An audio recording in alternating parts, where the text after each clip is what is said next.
মিথ্যা মানুষকে পাপাচারের রাস্তা দেখায়, পাপাচার মানুষকে জাহান্নামের রাস্তা দেখায়। আল্লাহ নবী বলেন, ইন্নার রাজুলা লা ইয়াসদুকু, একজন মানুষ সত্য কথা বলে, উঠতে সত্য কথা, বসতে সত্য কথা। হাদিসের বর্ণনা, ওয়া ইয়াতাহাররাস সিদকা, সব সময় লোকটা সত্য কথা বলে, যত বিপদের মধ্যে পড়ে লোকটা সত্য কথা বলে। নবীজি বলেন, হাত্তা ইউক্তাবা ইনদাল্লাহি সিদ্দিকা, আবু বকরের নাম যেমন সিদ্দিক। একটা মানুষ যদি সদা সর্বদা সত্য কথা বলে, ওই ব্যক্তির নাম আল্লাহর খাতায় সিদ্দিক বলে লিপিবদ্ধ হয়ে যায়। এরপরে দেখেন কি বলে, ওয়া ইন্নাল রাজুলা লা ইয়াকযিবু, একজন মানুষ খালি মিথ্যা কথা বলে, ফোনেও মিথ্যা কথা বলে, সরাসরিও মিথ্যা কথা বলে, আর ফোনে মিথ্যা কথা বেশি বলে।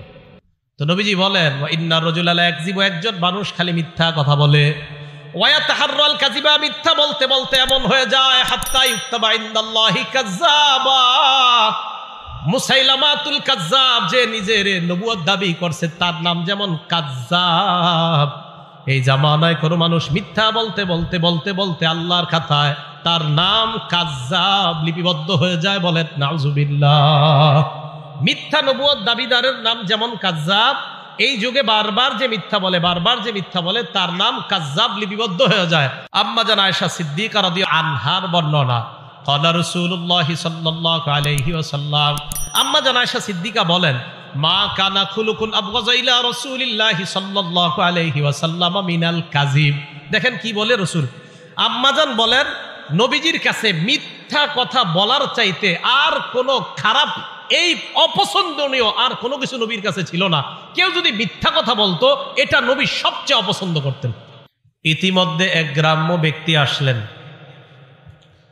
গ্রাম্য ব্যক্তি আসার পর রাসূল আকরাম সাল্লাল্লাহু আলাইহি ওয়াসাল্লামকে প্রশ্ন করলেন, মাতাসসাআতু ইয়া রাসূলুল্লাহ, হুজুর কিয়ামত কবে?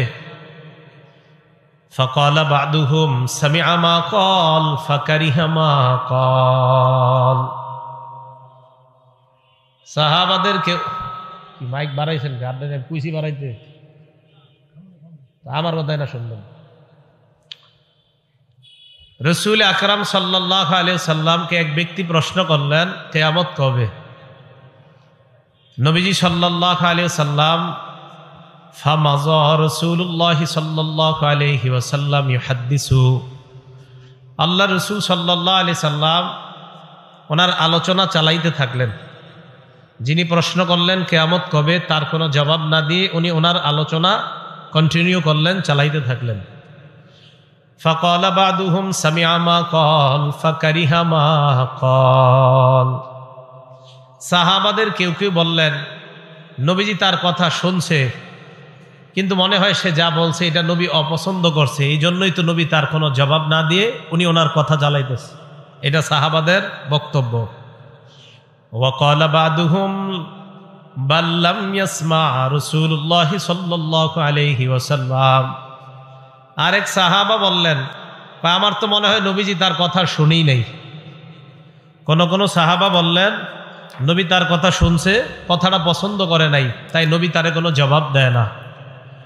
আরেক সাহাবা বললেন, আমার তো মনে হয় নবীজি তার কথা শুনেই নাই।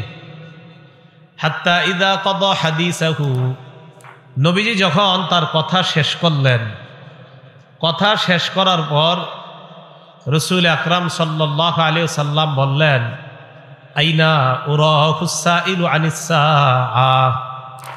নবীজি বললেন, কিয়ামত সম্পর্কে প্রশ্নকারী ব্যক্তি কোথায়? যিনি কিয়ামতের ব্যাপারে প্রশ্ন করলেন তিনি কোথায়? তো যিনি প্রশ্ন করছেন তিনি বললেন, আমি। হুজুর, আমি প্রশ্ন করছি। এই কথা বলার পর আল্লাহ রাসূল সাল্লাল্লাহু আলাইহি সাল্লাম বললেন, ইদা দুগিয়াতিল আমানা ফান্তাজিরিস সাআ, যখন আমানত উঠিয়ে নেওয়া হবে তখন কিয়ামতের অপেক্ষা করো। সাহাবারা প্রশ্ন করলেন, কাইফা ইদাআতুহা ইয়া রাসূলুল্লাহ, হুজুর আমানত উঠিয়ে নেওয়া হবে কিভাবে, আপনার কাছে জানতে চাই। ফাকালা রাসূলুল্লাহ সাল্লাল্লাহু আলাইহি ওয়াসাল্লাম, ইদা বুসিদাল আমরু ইলা গায়রি আহলিহি ফান্তাজিরিস সাআ, কোন বিষয়ের দায়িত্ব যখন অযোগ্য ব্যক্তিকে দেওয়া হবে তখনই কিয়ামত উঠিয়ে নেওয়া হবে, তখন বুঝবা কিয়ামতে আর বেশি বাকি নাই, কিয়ামতের অপেক্ষা করো। তাহলে কোনো বিষয়ের দায়িত্ব অযোগ্য ব্যক্তিকে দেওয়া, এর মানে হলো আমানত উঠিয়ে নেওয়া, আর আমানত উঠিয়ে নেওয়া মানে হলো কিয়ামতের অপেক্ষা করা। অথচ আল্লাহ আদেশ করেছেন আমানত যথাযথভাবে যেন আদায় করা হয়।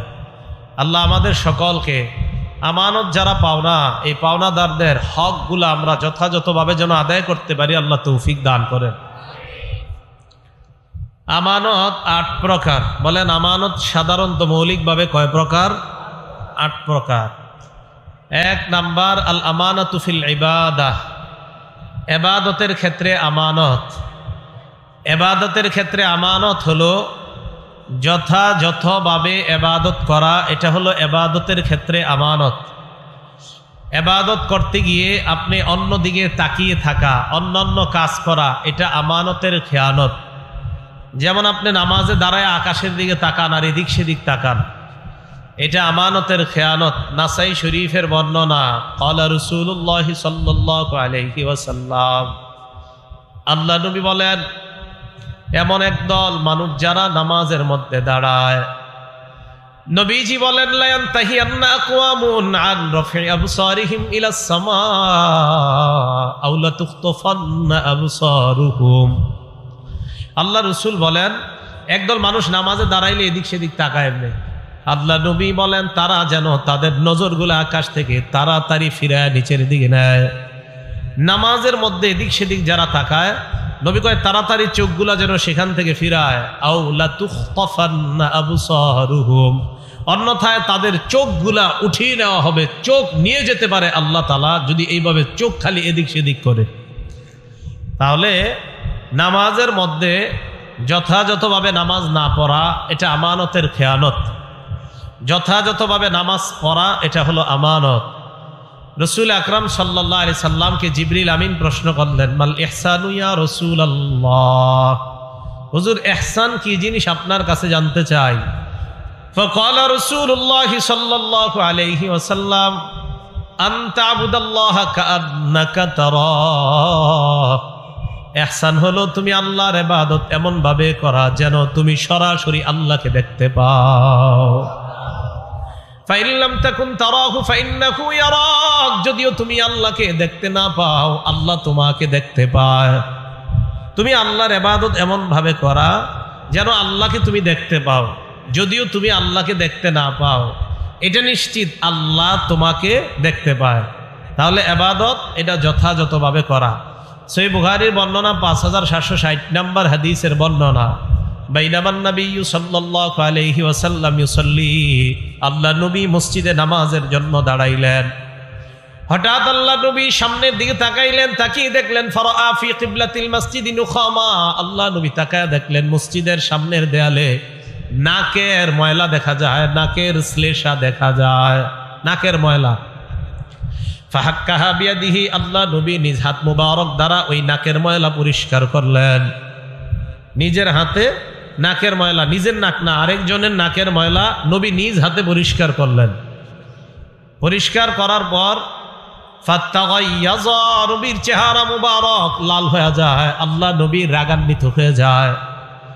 সাহাবাদেরকে বললেন শোনো তোমরা, ইযা কানা আহাদুকুম ফিস সালাত, তোমাদের কেউ যখন নামাজের মধ্যে থাকো, ফাইন্নাল্লাহা হিয়ালা ওয়াজহিহি, মনে রাখবা তোমার চেহারার সামনে আল্লাহ থাকেন। নামাজে যখন থাকো সামনে কে থাকেন? আল্লাহ। ফালা ইয়াতানাখামান্না আহাদুকুম হিয়ালা ওয়াজহিহি, নামাজের মধ্যে চেহারার সামনের দিকে কেউ থুতু ফেলবা না, নাকের ময়লা ফালাইবা না, কারণ তোমার সামনে যদিও দেখো মসজিদের দেয়াল, আসলে নামাজে তোমার সামনে হলেন আল্লাহ। ইবাদত করা এমন ভাবে যেন তুমি আল্লাহকে দেখতে পাও। তা আজকে থেকে ফজর নামাজ কালকে যখন পড়বেন বলেন তো, নামাজে দাঁড়াইলাম ফজরে, আমি কাকে দেখতে পাচ্ছি কেমন যেন? না না, আমি তো আল্লাহকে দেখি না, আমাকে কে দেখে? এই তো বুঝে আসছে। তাহলে আমানত ৮ প্রকার। ১ নাম্বার আল আমানাতু ফিল ইবাদাহ, ইবাদতের ক্ষেত্রে আমানত মানে যথাযথভাবে যে ইবাদত করা দরকার ওইভাবে ইবাদতটা করার নাম হলোই আমানত, আর ইবাদতটা ওইভাবে না করার নাম আমানতের খেয়ানত। ২ নাম্বার আল আমানাতু ফি হিফজিল জাওয়ারিহি, এই অঙ্গ প্রত্যঙ্গগুলোকে গুনাহ থেকে বাঁচিয়ে রাখা হলো আমানত। আর এই অঙ্গ প্রত্যঙ্গ দিয়ে গুনাহ করা এটা হলো খেয়ানত। বলেন তো অঙ্গ প্রত্যঙ্গগুলা গুনাহ থেকে বাঁচানোর নাম কি?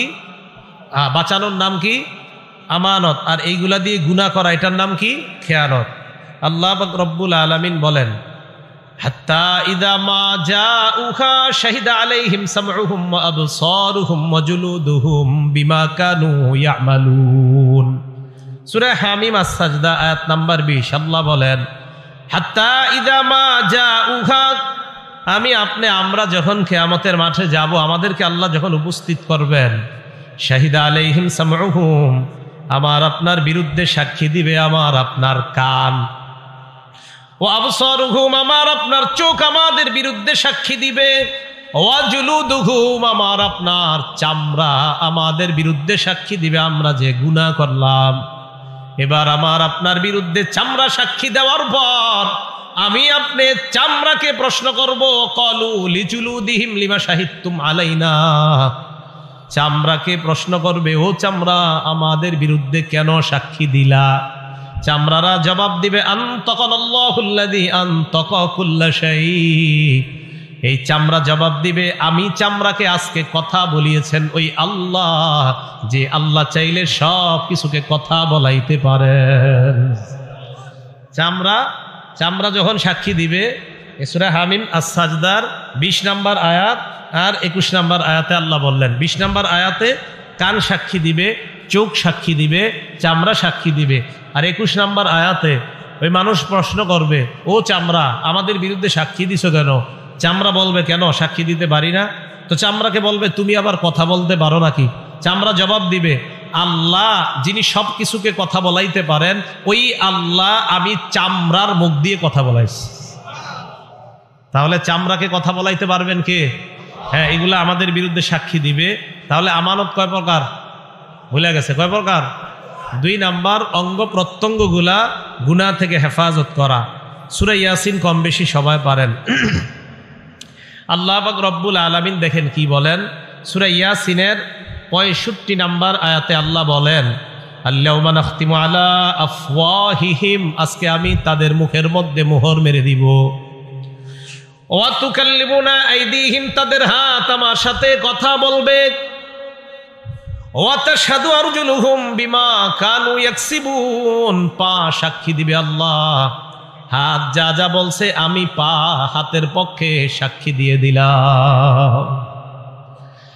অঙ্গ প্রত্যঙ্গগুলা গুনাহ থেকে হেফাজত করা, এটাই হলো আমানত। গুনাহ করা এটার নাম খেয়ানত।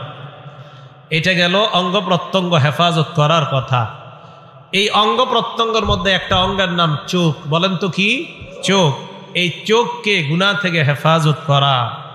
বুখারী শরীফের বর্ণনা, সাহাবায়ে কেরামকে রাসূল আকরাম সাল্লাল্লাহু আলাইহি সাল্লাম বলেন, ইয়্যাকুমুল জুলুসা আলাত তুরুকাত, তোমরা রাস্তার মধ্যে আড্ডাবাজি করা থেকে বাঁচবা, গোল মিটিং করা থেকে বাঁচবা, বেশি বেশি বৈশা বৈশা কথা বলা, অনর্থক কথা বলা থেকে তোমরা বাঁচবা। সাহাবারা বললেন, মা লানা বুদ্দুন ইন্নামা হিয়া মাজালিসুনা ইয়া রাসূলুল্লাহ, রাস্তাঘাটে কথা বলা ছাড়া আমাদের কোনো উপায় নাই, আমরা ধর্মীয় আলোচনাগুলা রাস্তার মধ্যেই করে থাকি। আল্লাহ নবী বললেন, ফাইন আবাইতুম ইল্লাল মাজালিস, রাস্তায় যদি বসতেই হয়, ফাআতুত তরিকা হাক্কা, রাস্তার হক আদায় করবা। সাহাবারা প্রশ্ন করলেন, ওয়া মা হাক্কুত তরিক ইয়া রাসূলুল্লাহ, রাস্তার হক আপনার কাছে জানতে চাই, রাস্তার হক আবার কি? আল্লাহ নবী বললেন, রাস্তার হক হলো 5টা। বলেন, রাস্তার হক কয়টা? 1 নাম্বার গদ্দুল বাসার, নজর নিচে রাখা 1 নাম্বার, এটা হলো রাস্তার হক। চোখ নিচে রাখা, এটা কিসের হক?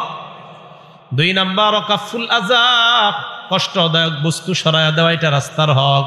3 নাম্বার রদ্দুস সালাম, সালামের জবাব দেওয়া। 4 নাম্বার আমরুন বিল মারুফ, নেক কাজের আদেশ করা। 5 নাম্বার নাহয়ুন আনিল মুনকার, অসৎ কাজ থেকে নিষেধ করা। 1 নাম্বার চোখকে নিচের দিকে রাখা, এটা রাস্তার হক। বলেন, চোখ নিচে রাখা কিসের হক? রাস্তার হক। আর 2 নাম্বার কষ্টদায়ক বস্তু সরায়া দেওয়া, এটাও রাস্তার হক। দেখেন আপনি রাস্তা দিয়ে হাঁটতেছেন, কষ্টদায়ক একটা ইট দেখলেন, চক্কা ইট পুরা রয়েছে, একটা কাটা, একটা সুই, একটা কলার সিল্কা পরে আছে, এটা আপনি সরায়া নিলেন এই নিয়তে আমার কোনো মুসলমান ভাইয়ের পায়ের মধ্যে এই ইটের টুকরাটা লাগতে পারে, আমার কোনো মুসলমান ভাইয়ের পায়ে এই কাটা বিদ্ধ হতে পারে, আমার কোনো মুসলমান ভাইয়ের পায়ে এই সুইটা লাগতে পারে, এই নিয়ত কইরা আপনি ওই রাস্তা থেকে কষ্টদায়ক বস্তু সরায়া দিলেন।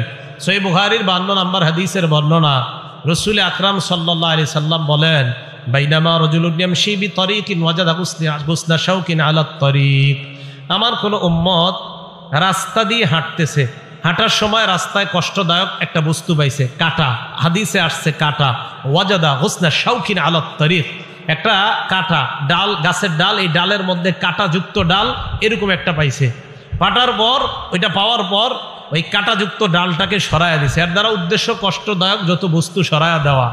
আল্লাহ রসুল বলেন কেউ যদি এই কাজটা করে শাকারাল্লাহু লাহ, ওই মুহূর্তে আল্লাহ তার উপর সন্তুষ্ট হয়ে যায়, ওয়া গফারা লাহ, তার আগের সব গুনাহগুলো আল্লাহ মাফ করে দেয়। বলেন রাস্তার হক কয়টা? 1 নাম্বার কি? হেফাজত করা। বলেন আমানত কয় প্রকার?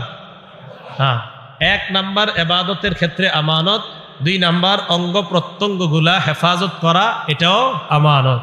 অঙ্গের মধ্যে একটা অঙ্গের নাম জবান আর একটা হাত, এই 2টা অঙ্গকে কোনো মুসলমানকে কষ্ট দেওয়া থেকে বিরত রাখা। ক্বালা রাসূলুল্লাহ সাল্লাল্লাহু আলাইহি ওয়াসাল্লাম, আল মুসলিমু মান সালিমাল মুসলিমুনা মিন লিসানিহি ওয়া ইয়াদিহি, নবীজি বলেন প্রকৃত মুসলমান ওই ব্যক্তি যেই ব্যক্তির হাত এবং জবান থেকে, এই হাত এবং জবান থেকে অন্য মুসলমান নিরাপদ, মানে হাতের কষ্ট দেওয়া এবং জবানের কষ্ট দেওয়া, এই 2 জিনিসের কষ্ট দেওয়া থেকে অন্য মুসলমান যদি নিরাপদ হয়ে যায়, আল্লাহ নবী বলেন আমি তোমাকে দুনিয়ার প্রকৃত মুসলমান বলে ঘোষণা করলাম।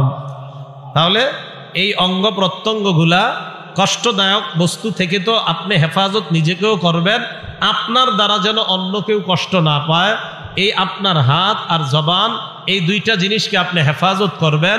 কোনো মুসলমান ভাইকে আপনি কষ্ট দিবেন না, হাত দিয়েও কষ্ট দিবেন না, মুখ দিয়েও কষ্ট দিবেন না। মুসলিম শরীফের বর্ণনা, আমাদের মাদ্রাসার পাঠ্যপুস্তক অনুযায়ী 2564 নাম্বার হাদিসের বর্ণনা, এই হাদিসের মধ্যে আসছে ক্বালা রাসূলুল্লাহ সাল্লাল্লাহু আলাইহি ওয়াসাল্লাম, আল্লাহ নবী বলেন লা তাহাসাদু, পরস্পর তোমরা হিংসা করবা না, ওয়ালা তানাজাসু, পরস্পর তোমরা ধোঁকাবাজি করবা না। ধোঁকা দেওয়া হারাম, কোনো মুসলমানকে ধোঁকা দেওয়া, তাকে কষ্ট দেওয়া, এটা হারাম, এটা করা যাবে না। 3 নাম্বার ওয়ালা তাবাগজু, তোমরা বিদ্বেষ পোষণ করবা না। 4 নাম্বার ওয়ালা তাদাবারু, কোন মুসলমানের ক্ষতি করার জন্য আড়ালে শত্রুতা করবা না। সামনাসামনি বড় ভালো মধু মাখা কথা বলে, দই খাওয়ায়, মিষ্টি খাওয়ায়, চা খাওয়ায়, তলে তলে তাকে দেখতে পারে না এমন মানুষ সমাজে আছে না নাই? এটা করা যাবে না। আর ওয়ালা ইয়াবি বাদুকুম আলা বাই'i বাদিন, এক ভাই ক্রয় বিক্রয় করতেছে, তুমি ওই ভাইয়ের ক্রয় বিক্রয়ের উপর তুমি ক্রয় বিক্রয় করবা না। আমি আর উনি লেনদেন করতেছি, ভাই এটা দিবেন? তো উনি বললেন হ্যাঁ দিব। কত টাকা? তো উনি বললেন 100 টাকা। আমি বললাম 90 টাকা দিবেন। উনি রাজি হয়ে গেছে, উনি 90 টাকা আমাকে দিবে এই জিনিসটা। তো দেওয়ার সময় আরেকজন পাশ দিয়ে কয়, ভাই আমি এটা 120 টাকা দিব। কয় টাকা? 120 টাকা দিব। এন উনি আমার কয় কি, ভাই আপনি এক কাজ করেন, একটু বাজারটা ঘুরে আসেন, পরে দিই। আমার আর ওনার কিন্তু চুক্তি হয়ে গেছিল। এখন হঠাৎ আমার কয় কি, বাজার ঘুরে আসেন, বিসমিল্লাহ। আল্লাহুম্মা লাকাল হামদু ওয়া লাকাশ শুকরু। এখন এই যে আমার আর ওনার ব্যবসার চুক্তি চলতেছে, এর মাঝে আপনার আরেকজন আইসা কবে আমি এটা দিব। রসুল বলেন এটা করা যাবে না, এটা নিষেধ। আমাদের সমাজে আরেকটা কাজ হয় মানুষকে কষ্ট দেওয়ার, এটাও নিষেধ। ওয়ালা ইয়াখতিব বাদুকুম আলা খিতবাতি আখিহি, এক ভাইয়ের বিয়ের প্রস্তাবের উপর তোমরা বিয়ের প্রস্তাব দিবা না, এটাও অন্যায়। বিয়ের প্রস্তাব দিছে এক মেয়েরে, দেওয়ার পর মেয়েটাকে বিয়ে করবে, ছেলে মেয়ের পুরা পরিবার, উভয় পরিবারের মধ্যে মোটামুটি কথা পাকাপাকি। এই মুহূর্তে একজন ঘটক এসে কয়, আপনার মেয়ের বিয়ে ঠিক হয়েছে শুনলাম। হ্যাঁ। ছেলে কি করে? বেতন মোটামুটি 80-90 হাজার টাকা ছেলের দিয়ে, মেয়েটাকে ভালো জায়গায়। কয় আপনার 80-90 দিয়ে দিবেন? আমি ইতালির একটা ছেলের ব্যাপারে জানি, বেতন পায় 14 লাখ। আপনি যদি চান মেয়েটারে ওখানে দিতে পারি। রাসূল সাল্লাল্লাহু আলাইহি সাল্লাম এটা নিষেধ করছেন। কেন? তাদের মাঝে না বিয়ের কথাবার্তা চলতেছে, তো এইটা আপনি কেন বললেন? এটা নিষেধ। হাদিসের শেষে রাসূল সাল্লাল্লাহু আলাইহি সাল্লাম বলেন, বিহাসবি ইমরিইম মিনাশ শাররি আইয়াহকিরা আখাহুল মুসলিম। কোন মুসলমান, এই মুসলমান ভাইকে আপনি কষ্ট দেওয়া, আপনি খারাপ মানুষ হওয়ার জন্য এতটুকুই যথেষ্ট। একটা মুসলমান ভাইকে আপনি তুচ্ছ তাচ্ছিল্য করা, কোন মুসলমানকে সামান্য কোনো বিষয়ে তুচ্ছ করা, এতটুকুই খারাপ হওয়ার জন্য আপনি যথেষ্ট। তো কোনো মুসলমানকে এই জাতীয় কর্মের মাধ্যমেও কষ্ট দেওয়া যাবে না। তো এই কর্মগুলা হয়তো মুখ দিয়ে হবে, না হয় হাত দিয়ে হবে, না হয় আপনার পক্ষ থেকে কোনোভাবে হবে। তো এই অঙ্গ প্রত্যঙ্গগুলা হেফাজত করার নাম হলো আমানত, আর অঙ্গ প্রত্যঙ্গগুলা গুনাহের কাজে ব্যয় করার নাম হলো খেয়ানত। আমানত 8 প্রকার। 2 নাম্বার, অঙ্গ প্রত্যঙ্গগুলা গুনাহের কাজে খরচ করার নাম খেয়ানত। 3 নাম্বার, আল আমানাতু ফিল ওয়াদাই, কেউ কিছু রাখলে, আপনার কাছে আমানত রাখলে, এই গচ্ছিত মাল এটা যথাযথভাবে আপনার কাছে রাইখা এটা পৌঁছিয়ে দেওয়ার নাম হলো আমানত। সহিহ বুখারীর 33 নম্বর হাদিস, ক্বালা রাসূলুল্লাহ সাল্লাল্লাহু আলাইহি ওয়াসাল্লাম, আল্লাহ নবী বলেন, আয়াতুল মুনাফিকি সালাস, নবীজি বলেন মুনাফিকের আলামত হলো 3টা। বলেন জোরে, কয়টা?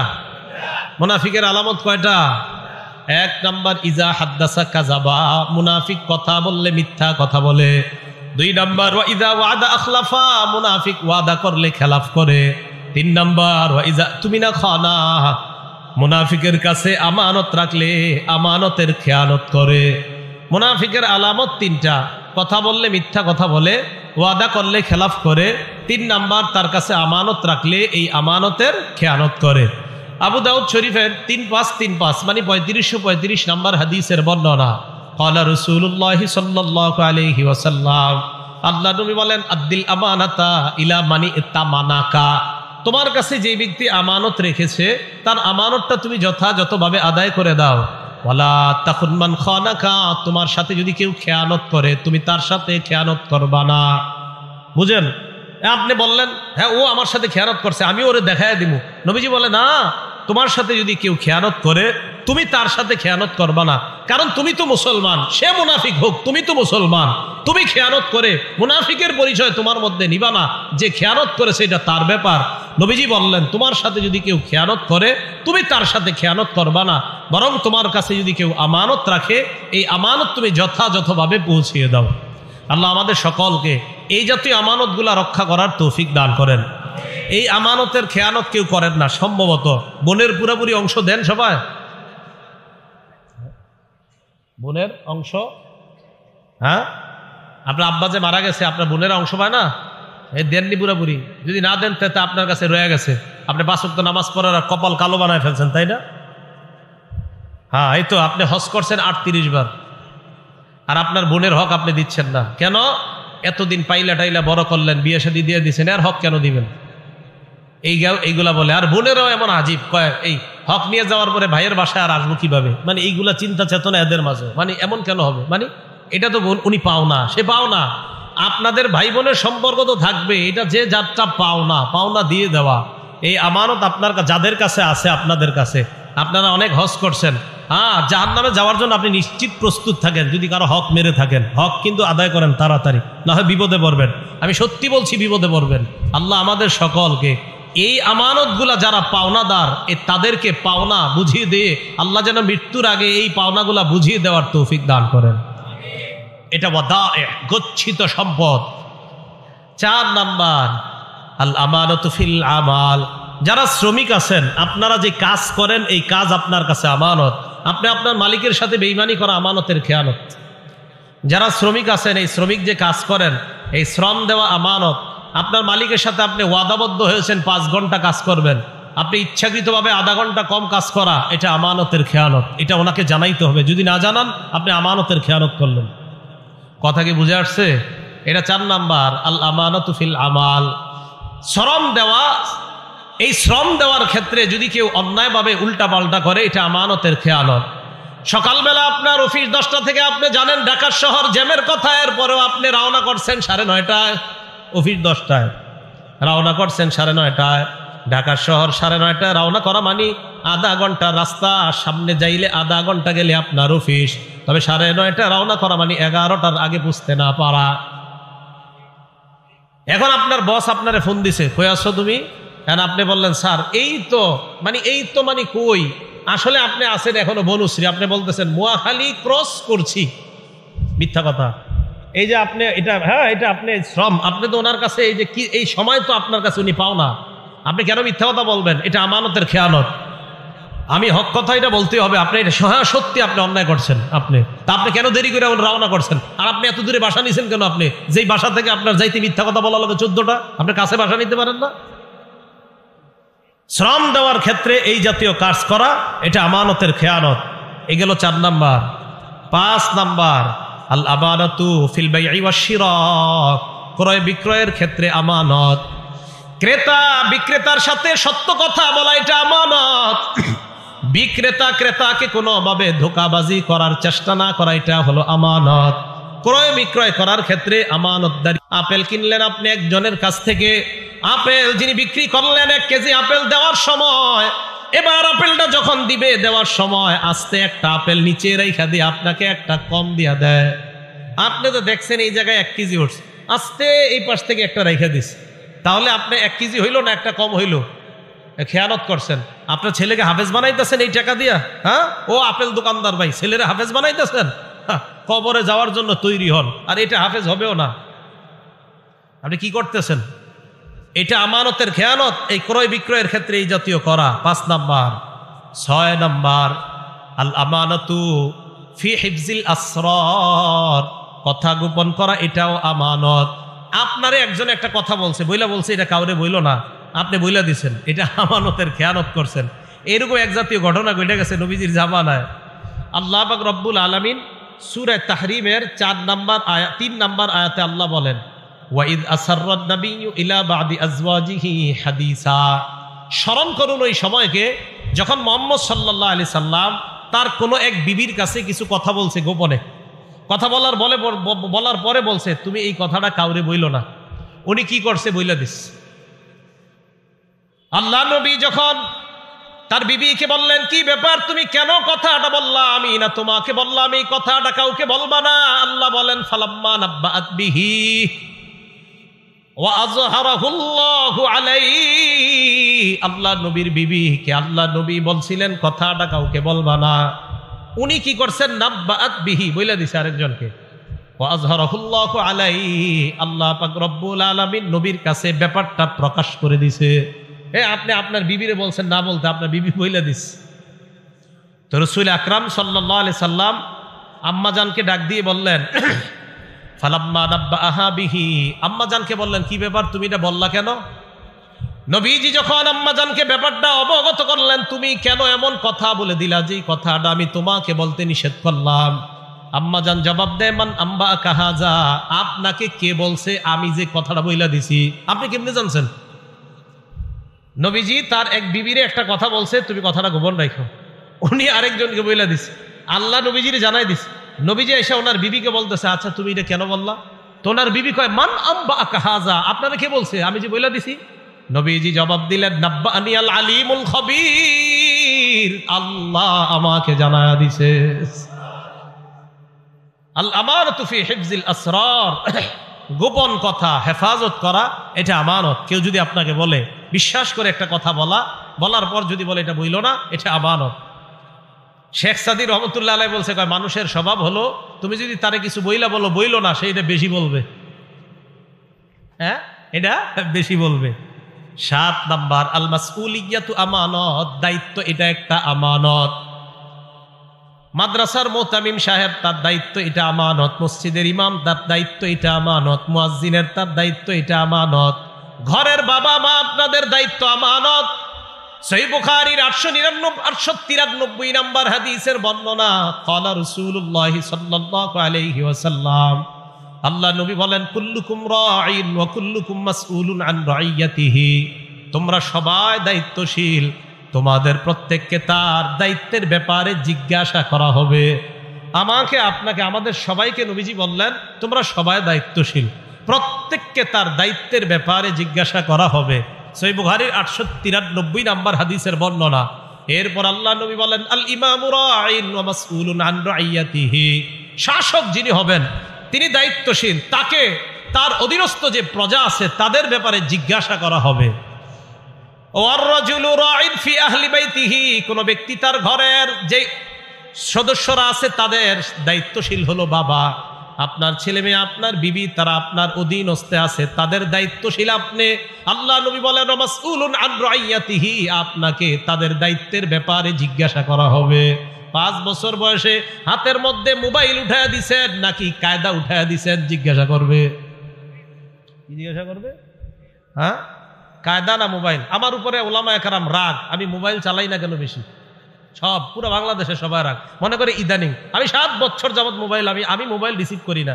এরা মনে করে এই বছরই মনে রিসিভ করি না, আমি 7 বছরই রিসিভ করি না। এখন আমার দোষ দেয় আমি এখন রিসিভ করি না। আমি আবার বলছি, হ্যাঁ জানাইয়া দিবেন এটা, আমি 7 বছর মোবাইল রিসিভ করি না, সাধারণত আমার কয়েকজন ছাড়া, আম্মা আর কয়েকজন আছে, এদের ছাড়া। কেন? এই মোবাইল বেশ কম চালানোর কারণে আমি কি ফায়দা পাইতেছি সেটা আমি জানি। পরিবারের পুরা আদেশ, আমার ঘরের নিয়ম, বাস বাচ্চাদের সামনে তো মোবাইল প্রশ্নই আসে না। আমার ছেলের সামনে আপনি মোবাইল নেবেন, আছাড় মেরে ভেঙে ফেলবে মোবাইল। নেন, সন্তান আপনি নষ্ট করবেন, নিজ দায়িত্বে নষ্ট করবেন, অসম্ভব। আপনি চেষ্টা চালায় যান, ভবিষ্যতে আমার সন্তান কি হবে আল্লাহ জানে। আমি তো চেষ্টা করছি, এটা আল্লাহরে বলতে পারবো, কারণ আমি দায়িত্বশীল। আল্লাহ আমাকে জিজ্ঞাসা করবে, হ্যাঁ আল্লাহ আপনাকে জিজ্ঞাসা করবে, এই কথা মাথায় রাখেন। এই পরীক্ষায় 90 না আরো বেশি 95% মানুষ এই জায়গায় ধরা খাবে। সন্তানের হাতে গজব ছোটবেলা থেকে যারা উঠাই দিচ্ছে, ধরা খাবে। আল্লাহকে ভয় করেন।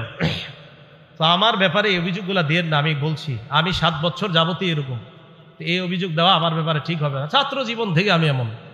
আল্লাহ আমাদের সকলকে ইলেকট্রনিক মিডিয়ার গজব থেকে বেঁচে থাকার তৌফিক দান করেন। রাসূল আকরাম সাল্লাল্লাহু আলাইহি সাল্লাম বললেন, আল মারআতু রাইয়াতুন ফি বাইতি যাওজিহা, স্বামীর ঘরের মধ্যে তার স্ত্রী দায়িত্বশীল। স্বামীর ঘরের মধ্যে তার সম্পদ, তার সন্তান, তারা সঠিকভাবে, স্ত্রী তাদেরকে সঠিকভাবে লালন পালন করছে কিনা এই ব্যাপারে স্ত্রী দায়িত্বশীল। ওয়া মাসউলাতুন আন রাইয়াতিহা, স্ত্রীকে এই দায়িত্বের ব্যাপারে জিজ্ঞাসা করা হবে।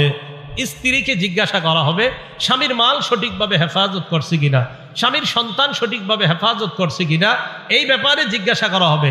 আপনার স্বামী কত বিশ্বাস করে সৌদি আরব গেছে, বিদেশ গিয়েছে, আপনার সন্তানগুলা, আপনার স্বামীর সন্তানগুলো আপনার দায়িত্বে আছে, এই সন্তানগুলা নষ্ট হয়ে যাচ্ছে। বেচারা কত আশা আকাঙ্ক্ষা করে মাসে মাসে আপনার জন্য টাকা পাঠায়, আর আপনি তার সন্তানগুলাকে একের পর এক নষ্ট করে দিচ্ছেন। আল্লাহর কাছে আপনার জবাবদিহিতা করতে হবে। মা বোন, এই কথা মাথায় রাখেন।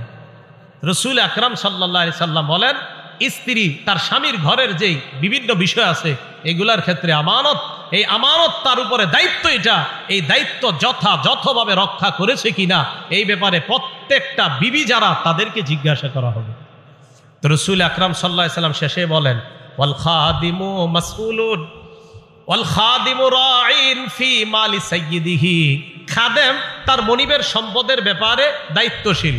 মাসউলুন আন রাইয়াতিহি, খাদেমকে তার দায়িত্বের ব্যাপারে জিজ্ঞাসা করা হবে। খাদেম যিনি, এই খাদেম সাহেব তার যে মনিব আছে, তার যে বস আছে, এই বসের মালের ব্যাপারে সেও দায়িত্বশীল, এই দায়িত্বের ব্যাপারে তাকেও জিজ্ঞাসা করা হবে। আপনি একজনের প্রাইভেট কার চালান, তার এই প্রাইভেট কার চালানোর কারণে আপনাকে মাসে 20,000 টাকা বেতন দেয়, আপনি তার এই প্রাইভেট কারের তেল বিভিন্ন জায়গায় গিয়ে বিক্রি করে দৈনন্দিন 150-200 টাকা কামান, আল্লাহর কসমের জবাবদিহিতা করার জন্য আপনি প্রস্তুত হয়ে যান, কোনো সন্দেহ নাই। হুজুর আউট ইনকাম আছে, কিভাবে আউট ইনকাম সেটা বলেন না, তেল বেশি। তা আপনি 20,000 টাকা আপনার হয় না, তা আপনি চাকরি করেন কেন? আপনি তো 20,000 টাকায় চাকরি নিছেন কেন? আপনার হয় দেখেই তো নিছেন।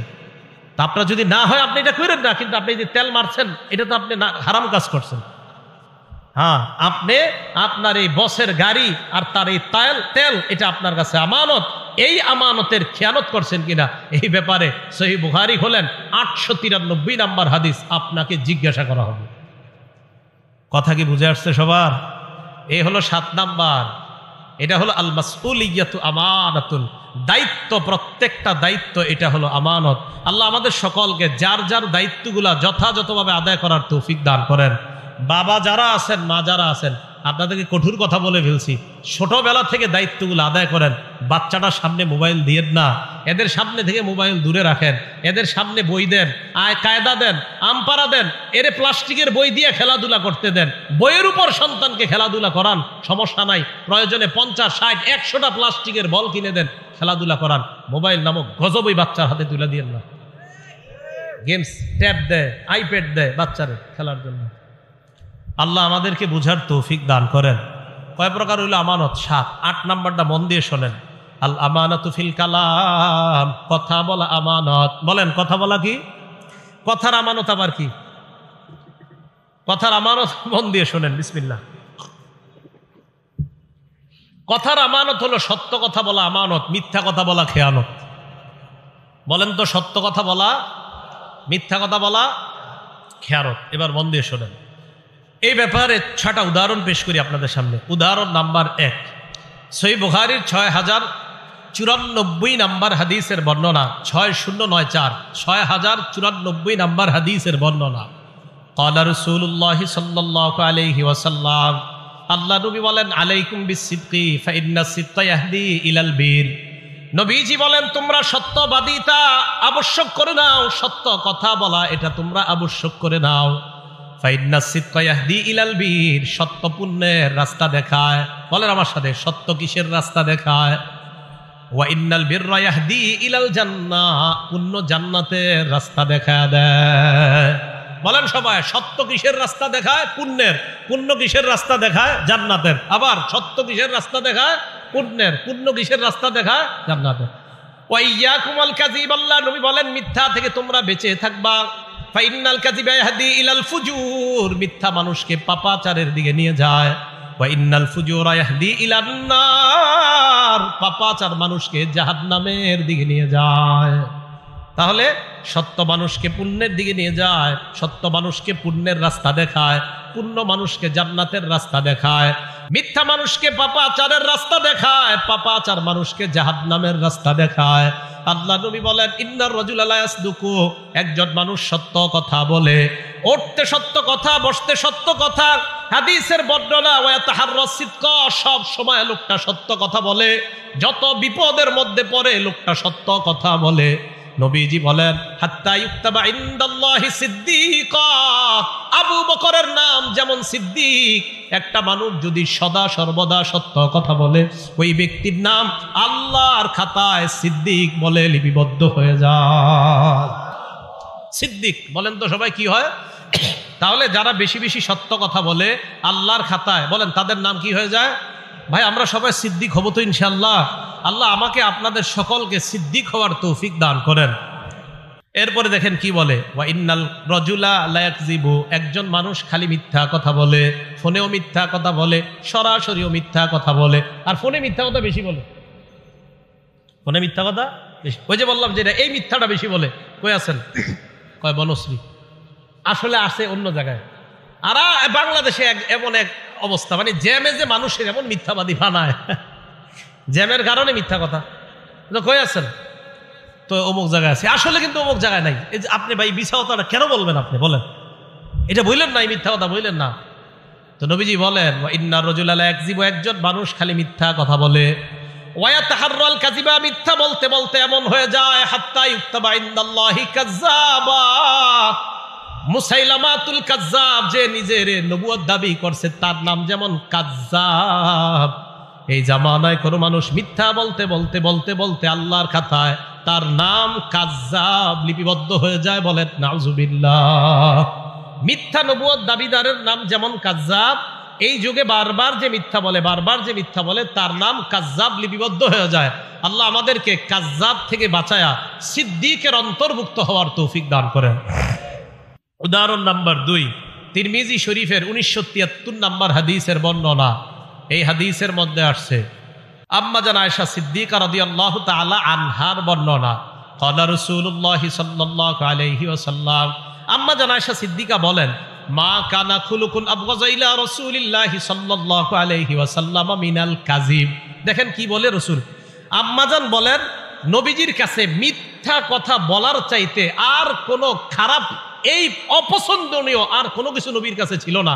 কেউ যদি মিথ্যা কথা বলতো এটা নবী সবচেয়ে অপছন্দ করতেন।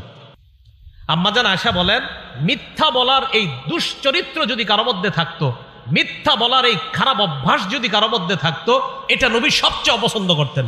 হাদিসটা পুরোটা শোনেন, কত বড় ভয়ানক কথা। তো কোনো ব্যক্তি যদি নবীর সামনে মিথ্যা কথা বলতো আর ধরা খাইতো যে লোকটা মিথ্যা কথা বলছে, তো দেখেন কি হয়। ইন্না রাজুলা লা ইয়াকযিবু ইনদান নবী সাল্লাল্লাহু আলাইহি ওয়াসাল্লাম বিল কাযিবা। এক ব্যক্তি নবীজির সামনে মিথ্যা কথা বলছে। মিথ্যা বলার পর ফামা ইয়াজালু ফি নাফসিহি, আল্লাহ নবীর মনের মধ্যে সারাক্ষণ এটা থাকতো, আরে লোকটা আমার সাথে মিথ্যা বললো কেন? ফামা ইয়াজালু ফি নাফসিহি, আচ্ছা লোকটা মিথ্যা বললো কেন? খানা খাবে, আচ্ছা লোকটা মিথ্যা বললো কেন? নবীজি নামাজে যাবে, পেরেশান, আর কি হয়েছে আপনার? আরে উনি মিথ্যা বললো কেন আমার সাথে? রাসূল ধর্মীয় কোনো কাজ করবে, আরে আপনি পেরেশান কেন? আরে ও মিথ্যা বললো কেন আমার সাথে? মিথ্যা সইতেই পারতেন না রাসূল। সারাক্ষণ মন খারাপ। আপনার মনটা খারাপ কেন ইয়া রাসূলুল্লাহ? উনি আমার সাথে মিথ্যা বললো কেন? আমি আর কিভাবে বুঝাবো আপনাদেরকে? তো রাসূল সাল্লাল্লাহু আলাইহি সাল্লাম বলেন, আম্মাজান বলেন, ফামা ইয়াজালু ফি নাফসিহি, এই কথাই খালি রাখতো সারাক্ষণ, আচ্ছা উনি মিথ্যা বললো কেন আমার সাথে? হাত্তা ইয়ালামা আন্নাহু কদ আহদাসা মিনহা তাওবা, যদি আল্লাহ নবী জানতেন ওই লোকটা তওবা করছে, এই তওবা করার ব্যাপারে জানার আগ পর্যন্ত আল্লাহ নবীর পেরেশানি কাটতো না। ওই লোক তওবা করার পর পেরেশানি কাটতো। একটা লোক মিথ্যা বলছে, মনে করেন 3 দিন তওবা করে না, এখনো নবী জানতে পারছে যে এখনো তওবা করে না, বাস পেরেশান পেরেশান পেরেশান। কি যে লোকটা মিথ্যা কথা কেন বললো? ভাই মিথ্যা কথা বলবো আমরা? না, মিথ্যা বলবো না, কারণ আমার নবী মিথ্যা বলা সবচেয়ে অপছন্দ করতেন। আল্লাহ আমাদের সকলকে এই মুখের এই খেয়ানত থেকে বেঁচে থাকার তৌফিক দান করেন। উদাহরণ নাম্বার 3, আবু দাউদ শরীফের 4991 নাম্বার হাদিস। এটা আমাদের মাঝে অনেকে করে থাকি আমরা, এটা ঠিক না। মাঝে মাঝে আপনারা কবুতর এইভাবে ডাক দেন, এইভাবে ডাক দেন, মুরগি ধরার জন্য ডাক দেন, ডাক দেওয়ার পর আধার দেন না। হ্যাঁ, আধার, হাতে আধার আছে, মুরগি তো সত্যি মনে করছে আধার আছে, তা আসার পর আপনার হাতে আধার নাই। ভালো করে বুঝেন, আপনি এইভাবে বলছেন, আসার পর দেখে আধার নাই। মুরগি এইভাবে আসছে, আইসা দেখছেন আধার নাই, মুরগিরে ডাক দিচ্ছেন কেন আপনি? হ্যাঁ, এই যে আধার দিলেন না। এরপরে কবুতর এইভাবে ডাক দিয়ে আধার দেন না। নবীজির জামানায় এক ঘটনা ঘটে গেছে, মন দিয়ে শোনেন। আব্দুল্লাহ ইবনে আমের রাদিয়াল্লাহু তাআলা আনহুর বর্ণনা, তিনি বলেন রাসূল সাল্লাল্লাহু আলাইহি সাল্লাম আমাদের বাসায় ছিলেন, নবীজি আমাদের বাসায় ছিলেন। দাতনি উম্মি ওয়া রাসূলুল্লাহি সাল্লাল্লাহু আলাইহি ওয়াসাল্লাম ফি বাইতিনা, আমার আম্মা আমাকে ডাকলেন। এমন অবস্থায় আল্লাহ নবী আমাদের বাসায় ছিলেন। আমার আম্মা আমাকে ডাকলেন, ডাকার পর আম্মা বললেন, তাআল হা তাআল ওয়াতিকা শাইআ, আব্বু এদিকে আসো, আমি তোমারে কিছু দিব। বলি না এরকম? আব্দুল্লাহ ইবনে আমের বলেন, আমার আম্মা আমাকে ডাকছে, ডাকার পর বললেন, বাবা এদিকে আসো, তোমারে কিছু দিব। আল্লাহ নবী বললেন, মা আরাদতি আন তুতিহি, এই তুমি কি সত্যি সত্যি কিছু দিতে ডাকছো তোমার ছেলেরে? ওই মহিলার নবী পাল্টা বললেন, জি ইয়া রাসূলুল্লাহ উতিহি তামারা, আমার ছেলেরে আমি খেজুর দিমু। আল্লাহ নবী বলেন, লাউ আন্নাকি লাম তুতিহি, তুমি যদি তোমার ছেলের ডাকার পর যদি খেজুর না দিতা, তুমি যদি তোমার সন্তান ডাকার পর এই যে এইভাবে বললা এদিকে আসো কিছু দিমু, আমরা বাংলাদেশিরা বলি আসো মজা দিমু, আসার পর মজা দেন না, বেতের বাড়ি শুরু। আল্লাহ নবী বলেন, তুমি যদি এইভাবে ডাকার পর তোমার সন্তানকে কিছু না দিতা, তাহলে তোমার ব্যাপারে কুতিবাত ইনদাল্লাহি কাযিবা, আল্লাহর কাছে তোমার নামে একটা মিথ্যা কথা লেখা হয়ে যেত। কি হয়ে যেত? এইভাবে কখনো ভেবে দেখেন নাই? বলেন তো, এই মিথ্যা কথাটা হয়নি আমাদের দ্বারা? আসো মজা দিমু, দেন না, মানে এইগুলা বললেন না। যদি মজা থাকে তো সত্যি দিয়েন, যদি না থাকে বললেন না। রাসূল সাল্লাল্লাহু আলাইহি সাল্লাম বললেন, তুমি যদি মিথ্যা কথা বলতে, তোমার সন্তানকে ডাকার পর যদি কিছু না দিতা, তো তোমার নামে একটা মিথ্যা কথা লেখা হয়ে যেত। উদাহরণ নাম্বার 4, এটাও ভালো করে বুঝেন। এই এলাকায় একজন পীর সাহেব আসছে, আল্লাহওয়ালা, মনে করেন আজকে আমাদের কুমিল্লার মাওলানা আনিসুর রহমান আশরাফি সাহেব আসছে, অনেক বড় ভালো মানুষ, খুব আল্লাহওয়ালা মানুষ। ওনার সামনে আপনারা ফল ফ্রুট দিছেন অথবা খানা দিছেন, তো ওনার সামনে 2 জন দাঁড়ায় রয়েছে। এখন উনি একজনকে বললেন, ভাই বসেন, খাইতে বসেন। আপনি বললেন কি, হুজুর খিদা নাই। আসলে খিদা আছে পেটে, আসলে কি আছে, কিন্তু আপনি বলছেন খিদা নাই, মিথ্যা কথা। দলিল? হ্যাঁ দলিল তো আছে, দলিল ছাড়া তো কথা হবেই না। এই যে আপনি এইভাবে ডাকলো, ডাকার পরে যে আপনি বললেন না, তো এটা আপনি মিথ্যা কথা বলছেন। ইবনে মাজাহ 3298 নাম্বার হাদিসের বর্ণনা, আসমা বিনতে ইয়াজিদ রাদিয়াল্লাহু তাআলা আনহার বর্ণনা, তিনি বলেন, আমরা আল্লাহ রসুলের সাথে এক জায়গায় গেলাম। হ্যাঁ, এই ঘটনাগুলো কিন্তু ঘটে যায়, এই ঘটনা ঘটে যায়। আমি সাধারণত কারো সামনে এরকম বসতাম না ছাত্র জামানায়, কিন্তু কখনো বৈশা গেলে যদি বলতেন খা, আমি নগদ খাওয়ার শুরু যদি খিদা থাকে, আর যদি আমার খিদা না থাকে বাস আমি খাইতাম না, কিন্তু খিদা থাকলে খাইতাম। কেন? আমি তো তিরমিজি শরীফে হাদিস পড়ছি। তো রসুল আকরাম সাল্লাল্লাহু আলাইহি সাল্লামের সামনে উতিয়া রাসূলুল্লাহি সাল্লাল্লাহু আলাইহি সাল্লাম বিতআম। হ্যাঁ, আমাদের যারা আছি আমরা সবাই রসুল সাল্লাল্লাহু আলাইহি সাল্লামের কিছু সুন্নাহ খুব গুরুত্ব দেই, যে এইগুলোও যে নবীজির সুন্নাহ এটা কেউ গুরুত্ব দেয় না। রসুল সাল্লাল্লাহু আলাইহি সাল্লামের সামনে খাবার দেওয়া হলো, দস্তরখান ভর্তি খাবার দেওয়া হলো। খাবার দেওয়ার পর আল্লাহ নবীর সামনে যখন খাবার রাখা হয়, আশেপাশে যারা লজ্জায় চিন্তা করতেছে বমু কি বমু না, মানে বসমু কিনা নবীর সাথে। মেহমান কিন্তু সবাই, মাসালা হলো মেহমান যেহেতু সবাই, তো সবাই ঋতু দিছে। আল্লাহ নবী বললেন কি ব্যাপার? এদের মধ্যে কয়েকজন বলল লা নাশতাহি ইয়া রাসূলুল্লাহ, হুজুর খিদা নাই, খামু না, খিদা নাই। আল্লাহ নবী বললেন আসলে খিদা নাই। দেখেন, শোনো তোমরা, লা তাজমাআন্না জুআন ওয়া কাযিবা, এই এক পেটের মধ্যে মিথ্যা আর ক্ষুধা একত্রিত করবা না। খিদা রাইখা বইলো না খিদা নাই, তাহলে ক্ষুধায়ও কষ্ট পাইলা আর মিথ্যাও জমা করলা। এক পেটের মধ্যে ক্ষুধা আর মিথ্যা একত্রিত করবা না। হ্যাঁ, এই হাদিসগুলো খুব বেশি বেশি বলা দরকার। আমরা অনেক সময় অনেক ভাবসাব নিয়ে বসে থাকি। 2-4 জন মেহমান আমার সাথে যায়, যাওয়ার পরেও বসে থাকি এমন, আরে দাওয়াতই দিয়ে দিছে 10 জনকে, তা আপনারা 9 জন কেন আমার সামনে লজ্জা পাবেন? 10 জনকে দাওয়াত দিছে, আমি সহ আরো 10 জন, তো 9 জন লজ্জা পাইতেছে, এর সামনে কিভাবে খাবো? তা আপনাদেরকে দাওয়াত দিছে কেন? ইসলামের মতো বুঝার চেষ্টা করবেন। আপনি নিজের মতো ইসলাম বুঝলে হবে না। আপনি বাস একজন সামনে খুব বড় মানুষ খাবেন না, তো ক্ষুধায় কষ্ট পাবেন নাকি? আল্লাহ রসুলের চাইতে আবার বড় কে দুনিয়াতে? রসুল সাল্লাল্লাহু আলাইহি সাল্লাম বললেন লা তাজমাআন্না জুআন ওয়া কাযিবা, ক্ষুধার মিথ্যা এক পেটে একত্রিত করবা না। খিদা রাইখা কেন বলো খিদা নাই? হাদিস থেকে কি বোঝা যায়? খিদা থাকলে কেউ যদি আপনারা মেহমানদারি করে আর যদি বলেন না খিদা নাই, একটা হলো না খামু না, আপনার খিদা আছে না, এটা না খামু না। আরেকটা হলো আপনি বললেন খিদা নাই, থাকলেও যদি বলেন নাই, এটা মিথ্যা কথা। কি বুঝে আসছে সবার? এটা খেয়ানত, এটা মুখের খেয়ানত। উদাহরণ নাম্বার 5, তিরমিজি শরীফের 2314 নাম্বার হাদিস, 2314 নাম্বার হাদিস। ক্বালা রাসূলুল্লাহি সাল্লাল্লাহু আলাইহি ওয়াসাল্লাম, আল্লাহ রসুল বলেন ইন্না রাজুলা লা ইয়াতাকাল্লামু বিল কালিমা, নবীজি বলেন মানুষ মাঝে মাঝে এমন কথা বলে লা ইয়ারা বিহা বাসা, যে কথাটা বলার পর মনে করে এটা কোনো ব্যাপার না। একটা কথা বলছে, মনে করে এটা কোনো ব্যাপার না, এটা বলছি তো কি হয়েছে? নবীজি বলেন লা ইয়ারা বিহা বাসা, তুমি মনে করো এটা ব্যাপার না, তোমার জানাও না ইয়াহউই বিহা 70 খারিফান ফিন্নার, এই একটা মিথ্যার কারণে তোমার 70 বছরের জাহান্নাম হতে পারে। মানে এমনি মিথ্যা কথা বলছে আর কি। চা খাইতেছে, বলতে বলতে বলে আরে তোরে এটা কথার কথা বললাম, আল্লাহ রসুল বলেন এই যে কথার কথা বললাম, আর এটা যদি তোমার মিথ্যা কথা হয়ে থাকে, হতে পারে এই মিথ্যা কথা 70 বছর তোমাকে জাহান্নামে জ্বালাবে। সহিহ বুখারীর বর্ণনা আসছে এই একটা মিথ্যা কথা দুনিয়ার পূর্ব পশ্চিম যত বড় জাহান্নামের গভীরে এই পরিমাণ তুমি যেতে পারো, শুধু একটা আজাইরা মিথ্যা কথার কারণে। বলেন আমাদের দ্বারা এগুলো হয় কিনা? 4-5 জন বন্ধু একসাথে বসলে আরে এটা কথার কথা বললাম না, কথার কথা আর এরকম বললেন না। এই জন্য তো নবীজি নিষেধ করছেন, নাহা রাসূলুল্লাহ আন কিলা ওয়া কল, আল্লাহ রসুল বলছে আমার উম্মতকে নিষেধ, এই উম্মত তোমাদেরকে নিষেধ, আন কিলা ওয়া কল, আজাইরা কথাবার্তা বেশি বইলো না, এটা রসুল নিষেধ করছেন। আন কিল ওয়া কল, রসুল সাল্লাল্লাহু আলাইহি সাল্লাম নিষেধ করেছেন। আন কিলা ওয়া কলা, অনর্থক কথাবার্তা বলতে নিষেধ করেছেন। মা বোনরা মন দিয়ে কথাগুলো শোনেন।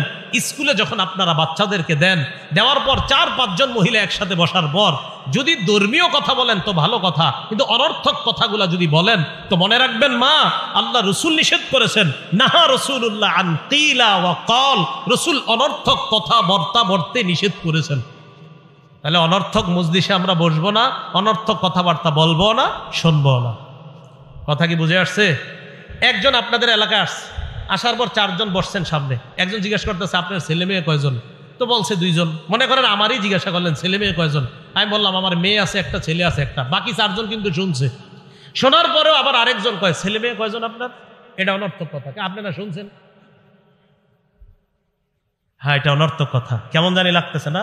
আমার প্রত্যেক কথার পিছনে দলিল আছে, কাল আল্লাহ বা কাল রাসূলুল্লাহ সাল্লাল্লাহু আলাইহি ওয়াসাল্লাম। উদাহরণ নাম্বার 6, এটা আমার বিরুদ্ধে আমি বলতেছি। আমরা যারা স্টেজে বৈশা মানুষকে মিথ্যা কথা বইলা হাসাই, আজকে ভালো করে হাদিস মনে রাখবেন। কি কথা বইলা হাসাই?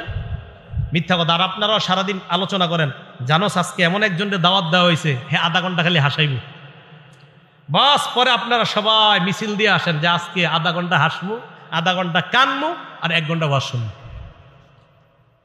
এই যে আধা ঘন্টা মিথ্যা কথা বইলা ঠইলা হাসাবে।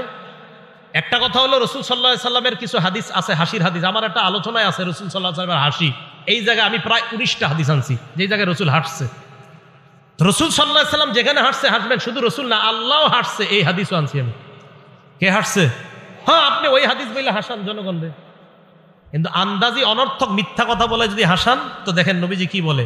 তিরমিজি শরীফের 2315 নম্বর হাদিসের বর্ণনা, 2315 নম্বর হাদিস। ক্বালা রাসূলুল্লাহ সাল্লাল্লাহু আলাইহি ওয়াসাল্লাম, আল্লাহ নবী বলেন, ওয়াইলুল লিল্লাযী ইউহাদ্দিসু বিল হাদিস লিইউদহিকা বিহিল কওম। ওই ব্যক্তি ধ্বংস হোক, ওই বক্তা ধ্বংস হোক, যেই ব্যক্তি মানুষের সামনে কথা বলে, ফায়াকযিবু, কথা বলতে বলতে মিথ্যা বলে মানুষকে হাসানোর জন্য। বলেন তো আমাদের সমাজে মানুষকে হাসায় মিথ্যা কথা বলে এমন মানুষ আছে না নাই? আপনারা তো অভিযোগ দেন, কয় অমুক কৌতুক অভিনেতা মিথ্যা কথা বইলা আমাদেরকে হাসায়। আরে মিয়া, কৌতুক অভিনেতাকে কি বলবেন আপনারা, আমাকেই বলেন। এই আমার মতো মানুষ এই মঞ্চে বৈশা আমিও মিথ্যা কথা, মানে আমার মতো কেউ কেউ মঞ্চে বৈশা মিথ্যা কথা বইলা আপনাদেরকে হাসায়। আল্লাহ নবী বলেন, কোন মুসলমান অন্য মুসলমানকে যদি মিথ্যা কথা বইলা হাসায়, ওয়াইলুল লিল্লাযী, সে ধ্বংস, ওয়াইলুল লাহু, সে ধ্বংস, ওয়াইলুল লাহু, সে ধ্বংস। কি বলছে? বলেন কি বলছে? ধ্বংস। এজন্য আলোচক গড়ে কখনো আপনারা এইগুলা বইলেন না। কি হুজুর, আপনি কিন্তু 2 ঘন্টা সময় দিত আমাদেরকে, তো উনি কি করবে? উনি চিন্তা করে আধা ঘন্টা এই মিছা কথাগুলা কইয়া হাসামু, এরপরে চিন্তা করে আর আধা ঘন্টা এক কাজ করতে হবে। কি কাজ? ওই মিছা কথাগুলা বলে জনগণ কানবো, বাস কান্দইব। পরে মাঝখানে 1 ঘন্টা ওনার ওই যেগুলা এগুলা উনি বলবে। আপনাদের দোষ আছে, আয়োজকদেরও দোষ আছে। নিয়ত করবেন কোরআন সুন্নাহর কথা শুনবো, এখান থেকে হেদায়েতের বাণী শুনবো, অন্যের কাছে প্রচার করব। 4 নিয়তে মাহফিলে আসবেন। 5ম নাম্বার আরেকটা আছে, 1 নাম্বার নিয়ত পরিশুদ্ধ করা। এই হলো প্রথম নিয়ত। এই নিয়ত করে মাহফিলে আসবেন, আলোচকও এই নিয়ত করে ওয়াজ করবে। 2 নাম্বার, মাহফিলে আসবেন একমাত্র আল্লাহকে খুশি করার জন্য, আলোচকও আলোচনা করবে একমাত্র আল্লাহকে খুশি করার জন্য। 3 নাম্বার, মাহফিলে আসবেন আল্লাহর কাছে প্রতিদান পাওয়ার আশায়, আলোচকও আলোচনা করবে আল্লাহর কাছ থেকে প্রতিদান পাওয়ার আশায়। 4 নাম্বার, মাহফিলে আসবেন কোনো মানুষকে দেখানোর জন্য না, যে আমি তো সেখানে গেছি, যাওয়ার পর এই জানলাম, আয় তোকেও এটা জানাই, আমি তো আল্লাহর ওলি হয়ে গেছি, এই নিয়তে না। আলোচকও আলোচনা করবে এই নিয়তে না, যে আজকে আমি আলোচনা করার পর কালকে 14 জন আমারে নিয়ে আলোচনা করবে, এই নিয়তে আলোচকও আলোচনা করবে না। এই 4 নিয়তে আলোচক মাহফিলে আসবে, শ্রোতারাও মাহফিলে আসবে। 5ম আরেকটা নিয়ত, মাহফিলের পরিবেশ সুন্নাহ মোতাবেক হতে হবে, সেটা আলোচকের মধ্যেও থাকতে হবে, শ্রোতাদের মধ্যে থাকতে হবে। কি কথা বুঝে আসছে? হ্যাঁ, এইগুলা সবগুলা কোরআন সুন্নাহ দ্বারা প্রমাণিত। তাহলে 8 নাম্বার, আল আমানাতু ফিল কালাম, কথার আমানত হলো সত্য কথা বলা, কথার খেয়ানত হলো মিথ্যা কথা বলা। ভালো করে মনে রাখবেন, এই মুখ দিয়া সবচাইতে বড় খেয়ানত আল্লাহর নামে মিথ্যা কথা বলা। বলেন সবাই, কার নামে মিথ্যা কথা বলা? আল্লাহর নামে। কারণ আল্লাহ সবচেয়ে সত্যবাদী, আল্লাহর নামে মিথ্যা কথা বলা যাবে না। আল্লাহ বলেন, ফামান আযলামু মিম্মান কাযাবা আলাল্লাহ, যে ব্যক্তি আল্লাহর নামে মিথ্যা কথা বলে তার চেয়ে বড় জালেম আর কোন ব্যক্তি হতে পারে? তাহলে আল্লাহর নামে মিথ্যা কথা বলা এটা সবচাইতে বড় জুলুম।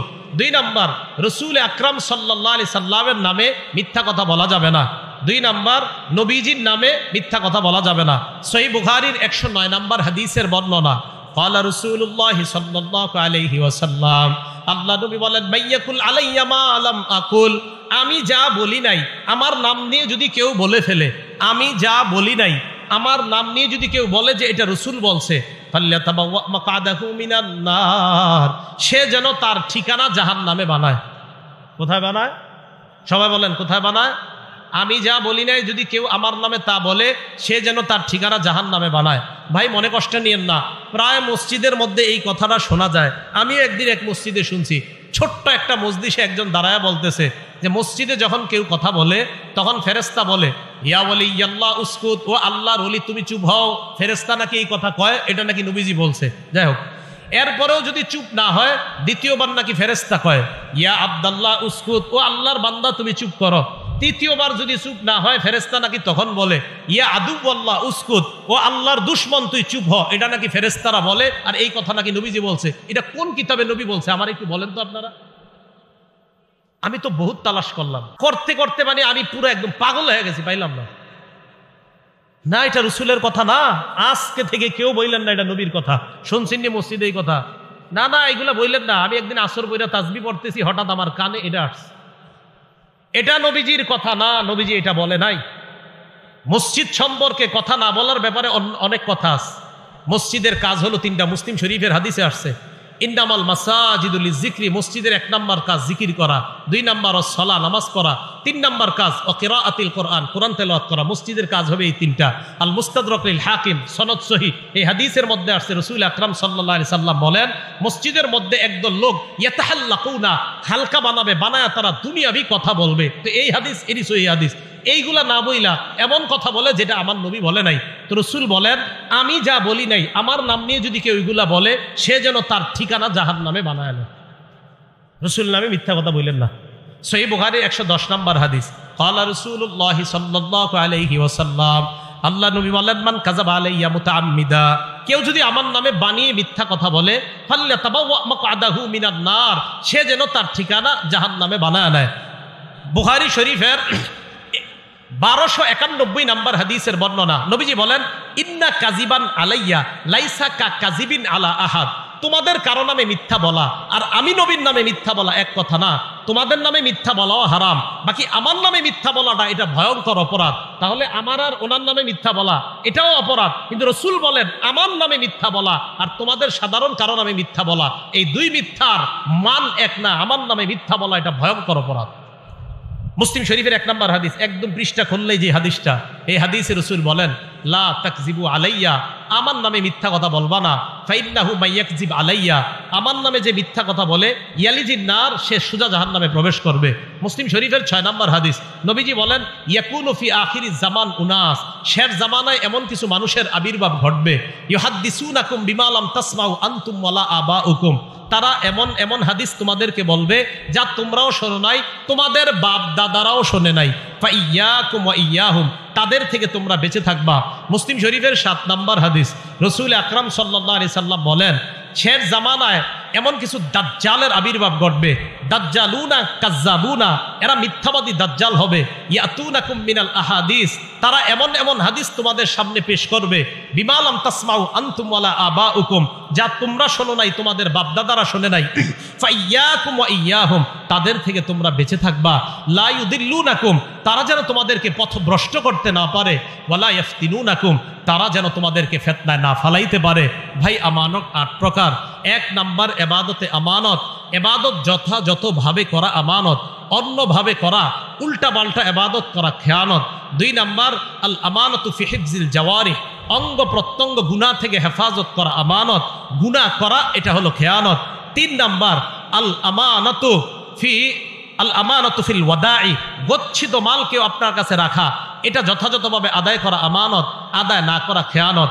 4 নাম্বার আল আমানতু ফিল আমাল, শ্রমিক শ্রম দেওয়ার সময় পরিপূর্ণভাবে শ্রম দেওয়া আমানত, অন্য কিছু করা এটা খেয়ানত। 5 নাম্বার আল আমানতু ফিল বাই'i ওয়াশ শিরা, ক্রয় বিক্রয়ের ক্ষেত্রে যথাযথভাবে বেচা এবং কিনা এটা হলো আমানত, উল্টা পাল্টা দুইয়ের পক্ষ থেকে করা এটা হলো খেয়ানত।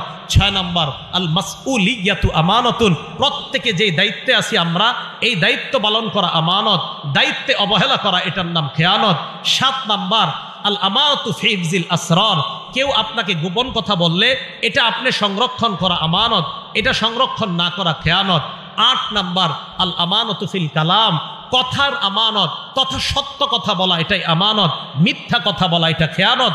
আল্লাহর নামে মিথ্যা বলা বড় খেয়ানত, রসুলের নামে মিথ্যা বলা এটাও বড় খেয়ানত। আল্লাহ আমাদের সকলকে যে কথাগুলো বললাম শুনলাম, এই কথার উপর যেন সকলে আমল করে আল্লাহর দরবারে সিদ্দিক নাম লিখিয়ে যেন আমরা যেতে পারি, আল্লাহ তৌফিক দান করেন। আমিন। আখিরু দাওয়ানা আলহামদুলিল্লাহি রাব্বিল আলামিন। আমরা কেউ উঠবো না, বসেন বসেন, কেউ উঠবো না, বসি আমরা। এই ভাই, এই যে বসেন, আমরা কেউ উঠবো না, বসি, মেহেরবানি করে আমরা বসি। আল্লাহর রাস্তায় আমরা কেউ উঠবো না। এখন গুরুত্বপূর্ণ আলোচনা হবে ইনশাআল্লাহ।